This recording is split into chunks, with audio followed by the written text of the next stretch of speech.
ಆತ್ಮೀಯ ಬಂಧುಗಳೇ, ಶ್ರೀಮದ್ ಭಾಗವತಂ ಸ್ಕಂದ 3 ಅಧ್ಯಾಯ 4 ವಿದುರ ಮೈತ್ರೇಯರ ಸಮಾಗಮ. ಇದರಿಂದ ನಾವು 29ನೇ ಶ್ಲೋಕವನ್ನ ತಿಳ್ಕೊಳ್ತಾ ಇದ್ವಿ. ಓದ ಭಾಗದಲ್ಲಿ ನಾವು ಏನ್ ತಿಳ್ಕೊಂಡ್ವಿ?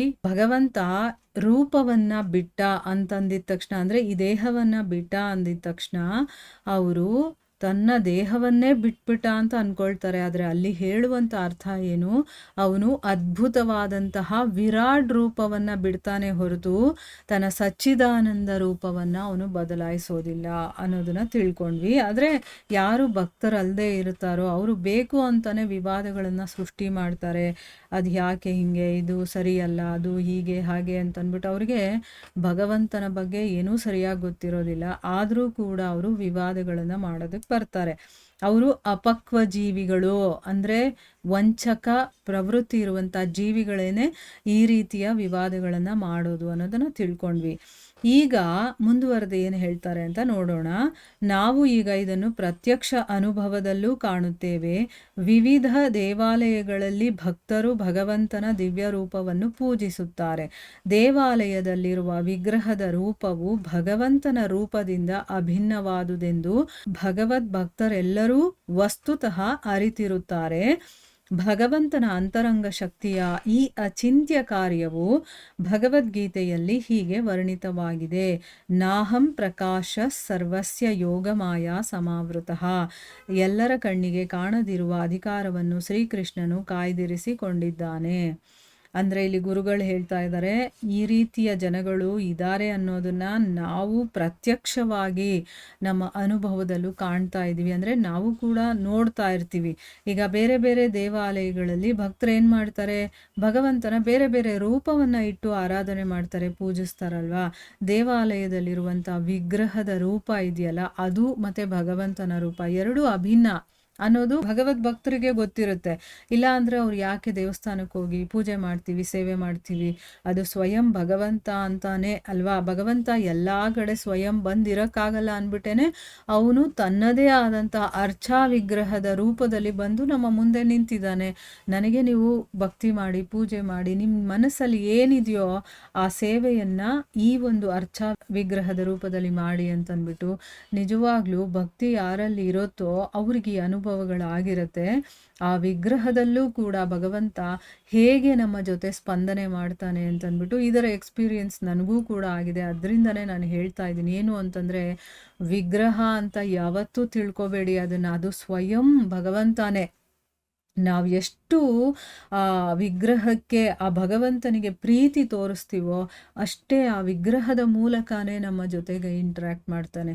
ಇಲ್ಲ ಅಂತಂದಿದ್ರೆ ಆ ಭಕ್ತ ಕುಂಬಾರ ಆಗಿರ್ಬೋದು, ಮೀರಾಬಾಯಿ ಆಗಿರಬಹುದು, ಇವರೆಲ್ಲ ಆ ವಿಗ್ರಹದ ಒಳಗಡೆ ಹೆಂಗೆ ಹೋಗ್ತಿದ್ರು, ಅದರಲ್ಲೇ ಹೋಗಿ ಸಮಾಹಿತರಾಗ್ತಾರಲ್ಲ, ಅದು ಹೇಗಾಗ್ತಾರೆ ಅಲ್ವಾ. ತುಂಬಾ ವಿಶೇಷವಾದಂತಹ ಜ್ಞಾನ ಇದು.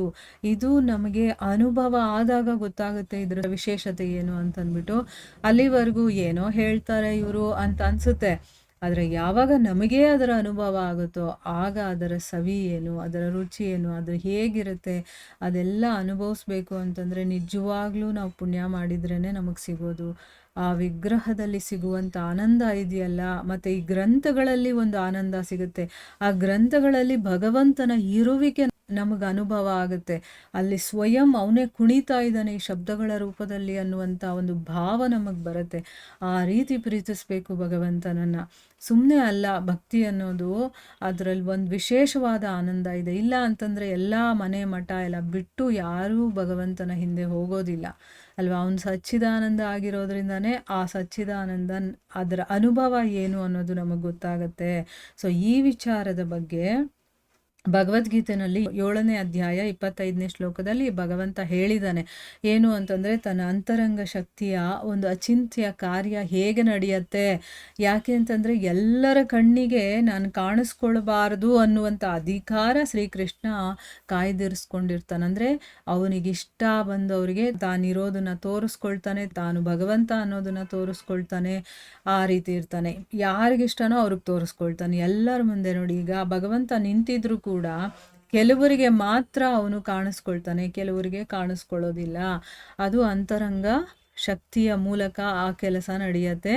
ಪದ್ಮಪುರಾಣದಲ್ಲಿ ಅತ ಶ್ರೀಕೃಷ್ಣನಾಮಾದಿ ನ ಭವೇದ್ ಗ್ರಾಹ್ಯಂ ಇಂದ್ರಿಯೈಹಿ ಅಂತ ಹೇಳಿದ್ದಾರೆ. ಭೌತಿಕ ಇಂದ್ರಿಯಗಳಿಂದ ಭಗವಂತನ ನಾಮ ರೂಪಗಳನ್ನು ಕಾಣಲಾಗುವುದಿಲ್ಲ. ಅಂದರೆ ಅವನು ಲೌಕಿಕದ ಕಣ್ಣಿಗೆ ಕಾಣಿಸುವಾಗ ವಿರಾಟ್ ರೂಪವನ್ನು ಧರಿಸುತ್ತಾನೆ. ಇದು ರೂಪದ ಮತ್ತೊಂದು ಭೌತಿಕ ಪ್ರದರ್ಶನವಾಗಿದೆ. ಇದು ವಿಷಯ ಮತ್ತು ವಿಶೇಷಣಗಳ ತರ್ಕದಿಂದ ಸಮರ್ಥಿತವಾಗಿದೆ. ವ್ಯಾಕರಣದಲ್ಲಿ ವಿಶೇಷಣವನ್ನು ವಿಷಯದಿಂದ ಬೇರ್ಪಡಿಸಿದಾಗ ವಿಶೇಷಣವು ವಿಶೇಷಿಸುತ್ತಿದ್ದ ವಿಷಯವು ಬದಲಾಗದೇ ಇರುತ್ತದೆ. ಅಂದರೆ ವ್ಯಾಕರಣದಿಂದ ಇದನ್ನ ಅರ್ಥ ಮಾಡಿಸಿದರೆ ಅದಕ್ಕೆ ಏನು ಅರ್ಥ ಅಂತಂದ್ಬಿಟ್ಟು, ಈಗ ಪದ್ಮಪುರಾಣದಲ್ಲಿ ಏನು ಹೇಳಿದ್ದಾರೆ, ಶ್ರೀಕೃಷ್ಣ ನಾಮಾದಿನ ಭವೇದ್ ಗ್ರಾಹ್ಯಂ ಇಂದಿರೈಹಿ. ಅಂದರೆ ಈ ಒಂದು ಭೌತಿಕ ಇಂದ್ರಿಯಗಳಿಂದ ಭಗವಂತನ ನಾಮರೂಪಗಳನ್ನು ಕಾಣೋದಕ್ಕೆ ಸಾಧ್ಯ ಇಲ್ಲ. ಈಗ ಭಗವಂತನ ನಾಮನೂ ಭಗವಂತನೇ, ಭಗವಂತನ ರೂಪನೂ ಸ್ವಯಂ ಭಗವಂತನೇ ಅಂತ ಹೇಳ್ತಾರಲ್ವಾ. ಆದರೆ ಅದನ್ನು ಹೇಗೆ ನೋಡೋದು ಅಂತಂದರೆ ಈ ಇಂದ್ರಿಯಗಳಿಂದ ನೋಡೋಕ್ಕಾಗಲ್ಲ. ಯಾಕೆಂದರೆ ಇದು ಭೌತಿಕ ಪ್ರಪಂಚಕ್ಕೆ ಸೇರಿರುವಂಥದ್ದು. ಇದಕ್ಕೆ ತನ್ನದೇ ಆದಂತಹ ಇತಿ ಮಿತಿಗಳಿರತ್ತೆ. ಆದರೆ ಭಗವಂತ ಆಧ್ಯಾತ್ಮಿಕ ಪ್ರಪಂಚದವನು. ಅವನನ್ನು ನೋಡಬೇಕು ಅಂತಂದರೆ ಅಂಥ ಒಂದು ಇಂದ್ರಿಯಗಳು ನಮಗಿರಬೇಕು. ಆಗ ಮಾತ್ರ ನಾವು ನೋಡೋದಕ್ಕೆ ಸಾಧ್ಯ. ಸೊ ಈಗ ಈ ಇಂದ್ರಿಯಗಳನ್ನು ಇಟ್ಕೊಂಡು ಅದನ್ನು ನೋಡೋದಕ್ಕೆ ಹೇಗೆ ಸಾಧ್ಯ ಆಗುತ್ತೆ ಅಲ್ವಾ. ಆದರೆ ಅವನೇನು ಮಾಡ್ತಾನೆ, ಲೌಕಿಕದ ಕಣ್ಣಿಗೆ ಕಾಣಿಸ್ಕೊಳ್ಬೇಕಾದ್ರೆ ವಿರಾಟ್ ರೂಪವನ್ನು ಧರಿಸ್ಕೊಳ್ತಾನೆ. ಈಗ ಅರ್ಥ ಆಗ್ತಾ ಇದೆಯಾ? ಈಗ ನಮ್ಮ ಕಣ್ಮುಂದೆ ಕಾಣಿಸ್ಬೇಕಲ್ಲ ಅವನು. ಆದರೆ ಭಗವಂತ ಈ ಒಂದು ಭೌತಿಕ ಇಂದ್ರಿಯಗಳಿಗೆ ಕಾಣಿಸ್ಕೊಳ್ಳಲ್ಲ. ಅದಕ್ಕೋಸ್ಕರ ಏನು ಮಾಡ್ತಾನೆ, ಒಂದು ವಿರಾಟ್ ರೂಪವನ್ನು ಧರಿಸ್ಕೊಳ್ತಾನೆ.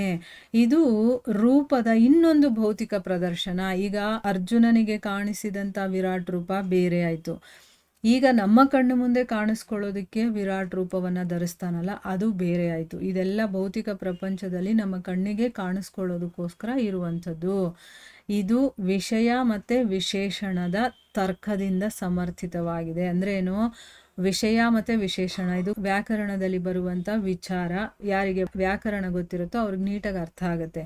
ಈಗ ವ್ಯಾಕರಣದಲ್ಲಿ ವಿಶೇಷಣವನ್ನು ಆ ವಿಷಯದಿಂದ ಬೇರ್ಪಡಿಸಿದಾಗ ವಿಶೇಷಣ ವಿಶೇಷಿಸ್ತಾ ಇದ್ದಂಥ ವಿಷಯ ಬದಲಾಗದೆ ಹಾಗೇ ಇರುತ್ತಲ್ಲ. ಅದೇ ರೀತಿ ಭಗವಂತನ ವಿರಾಟ್ ರೂಪವನ್ನು ಅವನು ತ್ಯಾಗ ಮಾಡಿದಾಗ ಅವನ ನಿತ್ಯ ರೂಪ ಇರುತ್ತಲ್ಲ, ಅದು ಬದಲಾವಣೆ ಆಗೋದಿಲ್ಲ, ಅದು ಹಾಗೇ ಇರುತ್ತೆ. ಹಾಗಿದ್ದರೂ ಸ್ವಯಂ ಅವನಲ್ಲಿ ಮತ್ತು ಅವನ ಅಸಂಖ್ಯಾತ ರೂಪಗಳ ನಡುವೆ ಯಾವ ಭೌತಿಕ ವ್ಯತ್ಯಾಸವೂ ಇಲ್ಲ. ಈಗಲೂ ಅವನು ಬೇರೆ ಬೇರೆ ಲೋಕಗಳಲ್ಲಿ ಬೇರೆ ಬೇರೆ ರೂಪಗಳಿಂದ ಪೂಜೆಗೊಳ್ಳುತ್ತಿದ್ದಾನೆ. ಭೂಮಿಯಲ್ಲೂ ವಿವಿಧ ದೇವಾಲಯಗಳಲ್ಲಿ ಪೂಜೆ ಹೊಂದುತ್ತಿದ್ದಾನೆ. ಇದು ಹೇಗೆ ಎಂಬುದನ್ನು 5ನೆಯ ಸ್ಕಂದದಲ್ಲಿ ನೋಡಬಹುದು. ನೋಡಿ, ಇಷ್ಟೆಲ್ಲ ಭಗವಂತನ ರೂಪಗಳಿದ್ರೂ ಅವನು ವಿರಾಟ್ ರೂಪವನ್ನು ತ್ಯಾಗ ಮಾಡಿದ್ರು ಅವನ ನಿತ್ಯ ರೂಪ ಇರುತ್ತಲ್ಲ, ಅದು ಯಾವತ್ತೂ ಬದಲಾಗೋದಿಲ್ಲ. ಹಾಗಿದ್ರೂ ಕೂಡ ಸ್ವಯಂ ಭಗವಂತ ಬೇಕಾದಷ್ಟು ರೂಪಗಳಲ್ಲಿ ಇದಾನೆ. ಅದರಲ್ಲಿ ಈ ಭೌತಿಕದಲ್ಲಿ ಯಾವ ವ್ಯತ್ಯಾಸನೂ ಕಾಣಿಸೋದಿಲ್ಲ ಅದ್ರ ಬಗ್ಗೆ. ಈಗಲೂ ಕೂಡ ಅವನು ಬೇರೆ ಬೇರೆ ಲೋಕಗಳಲ್ಲಿ ಬೇರೆ ಬೇರೆ ರೂಪಗಳಲ್ಲಿ ಪೂಜೆಯನ್ನು ಮಾಡಿಸ್ಕೊಳ್ತಾ ಇದ್ದಾನೆ.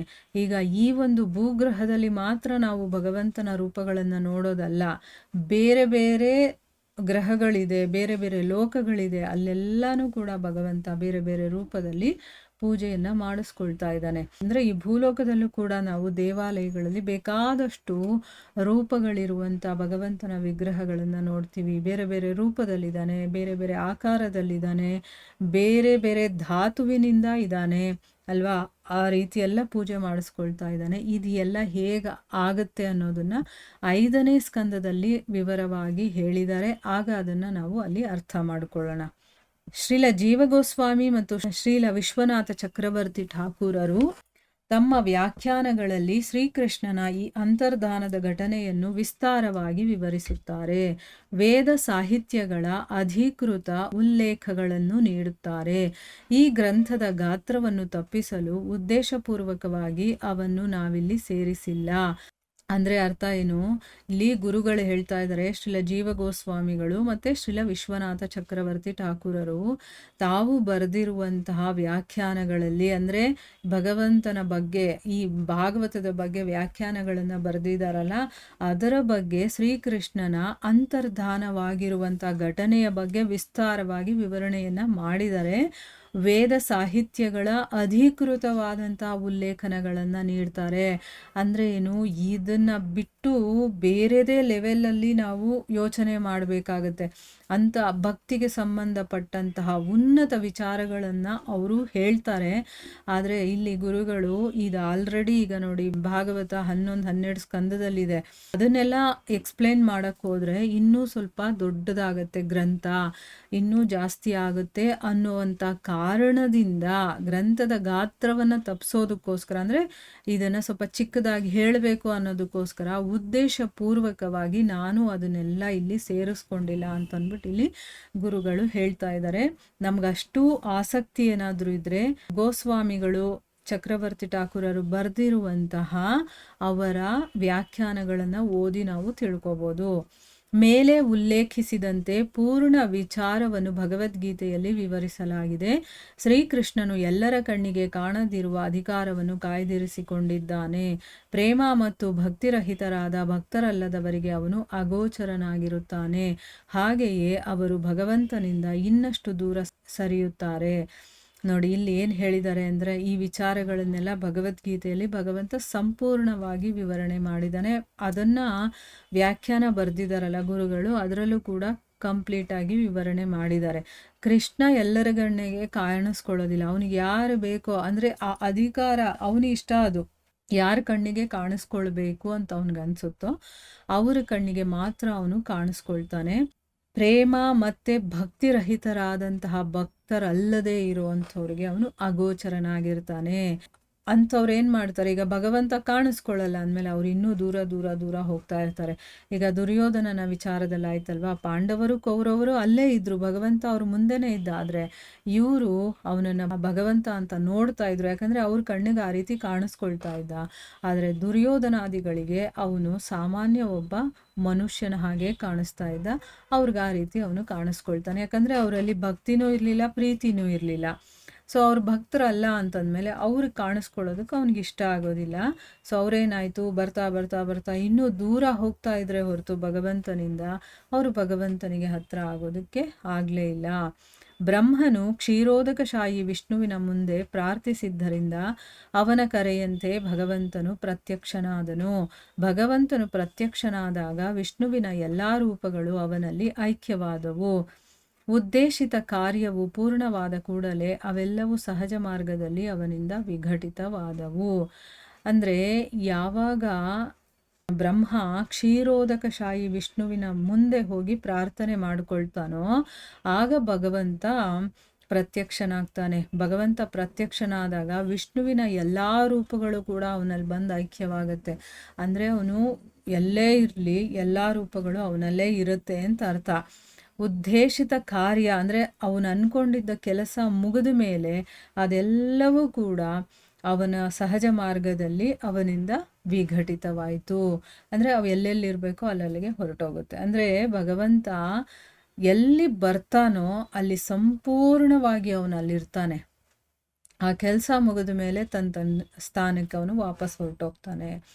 ಇಲ್ಲಿ ಯಾವುದೇ ವಿಷಯ ಆಗಿರಬಹುದು, ಭಗವಂತನಿಗೆ ಸಂಬಂಧಪಟ್ಟಿದ್ದು ಅದು ಭಕ್ತರ ಮೂಲಕ ನಾವು ತಿಳ್ಕೊಂಡಾಗ ನಮಗದು ತುಂಬ ಚೆನ್ನಾಗಿ ಅರ್ಥ ಆಗುತ್ತೆ. ಸಾಮಾನ್ಯವಾಗಿ ಯಾರು ಹೇಳ್ತಾರೋ ಅವರಿಂದ ತಿಳ್ಕೊಂಡಾಗ ಅದು ಭಕ್ತಿಯ ಮಾರ್ಗಕ್ಕೆ ಬೇಕಾಗಿರುವಂಥದ್ದೆಲ್ಲ ನಮಗೆ ಸಿಗೋದಿಲ್ಲ. ಯಾಕಂದರೆ ಅವರು ಯೋಚನೆ ಮಾಡುವಂಥ ರೀತಿನೇ ಬೇರೆ ಆಗಿರುತ್ತೆ ಅಲ್ವಾ.